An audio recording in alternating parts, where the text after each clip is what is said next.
Hey Sunbelt fans, and welcome to another edition of Sunbelt Conference Weekly. I'm your host, Kati Morse. We've got quite a show for you today with some buzzer beaters, a new Texas State golf facility, and an interesting new addition to the UL Lafayette basketball team. You don't want to miss it. This is Sunbelt Conference Weekly.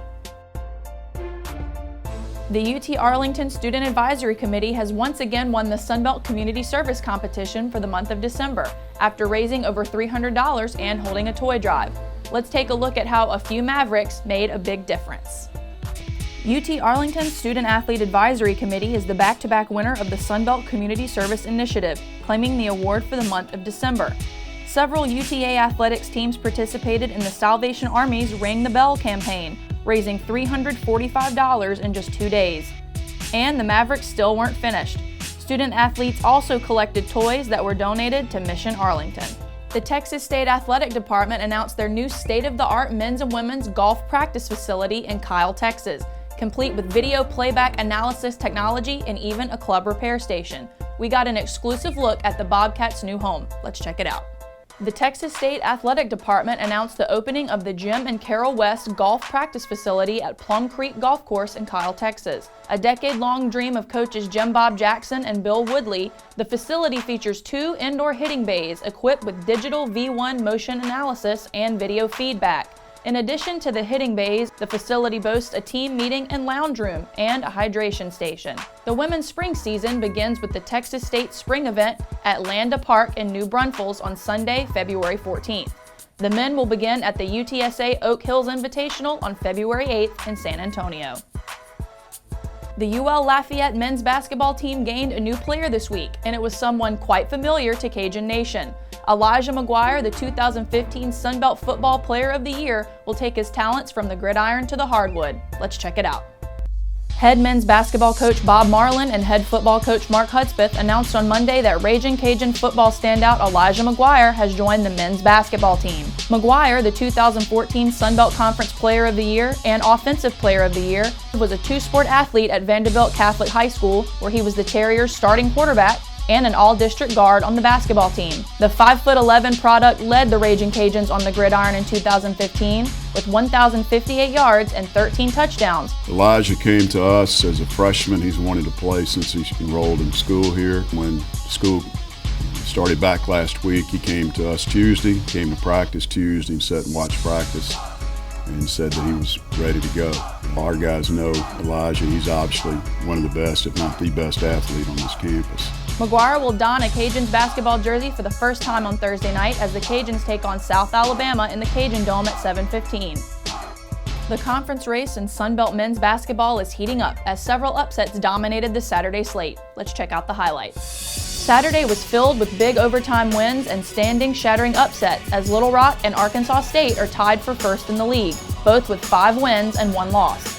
Anthony Livingston hit a jumper with 51 seconds left to secure Arkansas State's 76-73 victory over Little Rock on Monday night, giving Coach John Brady his 400th career victory. And on Saturday, South Alabama upset UT Arlington 88-85 in overtime. Shaq Calhoun drained a late three-pointer to secure the victory as the Mavericks missed 3 three-point attempts in the last 7 seconds. Sean Long, the Sunbelt Men's Basketball Student Athlete of the Week, had his 11th double-double of the season, 23 points and 18 rebounds, as UL Lafayette handed Georgia State its first home loss of the season on Saturday. But the Panthers didn't stay down very long. Senior TJ Shipes recorded the biggest double-double of his career to lead Georgia State to a 69-66 overtime win over in-state rival Georgia Southern in front of a capacity crowd at the GSU Sports Arena. Shipes was one of 5 Panthers to score in double figures. Georgia State improved to 12-4 and 5-2 in the Sun Belt, just a half a game out of first place. There's plenty of action coming your way tomorrow night as 10 teams will hit the hardwood. Georgia State will take on the Mountaineers on ESPN3 with tip-off set for 6:30 p.m. Central Time. 4 Sunbelt football student athletes have accepted invitations to the 2016 East-West Shrine Game in St. Petersburg, Florida. Let's see what's in store for some of Sunbelt football's best. Arkansas State's Darian Griswold, Georgia Southern's Antoine Williams, Appalachian State's Ronald Blair, and Texas State's David Mims have all accepted invitations to play in the 2016 East-West Shrine Game at Tropicana Field on Saturday. All 4 players will represent the East team, coached by Charlie Weiss. Blair, Williams, and Mims will play on the defensive side of the football, while Griswold will play on the offense. Kickoff is set for 4 p.m. Eastern Time and will be broadcast on the NFL Network.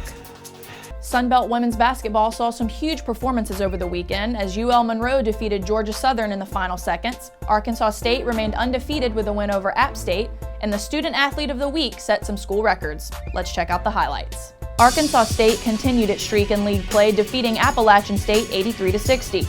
The win upped the Red Wolves' scoring margin in league play to 21.2 points per game as they're averaging 79.8 points in the Sun Belt.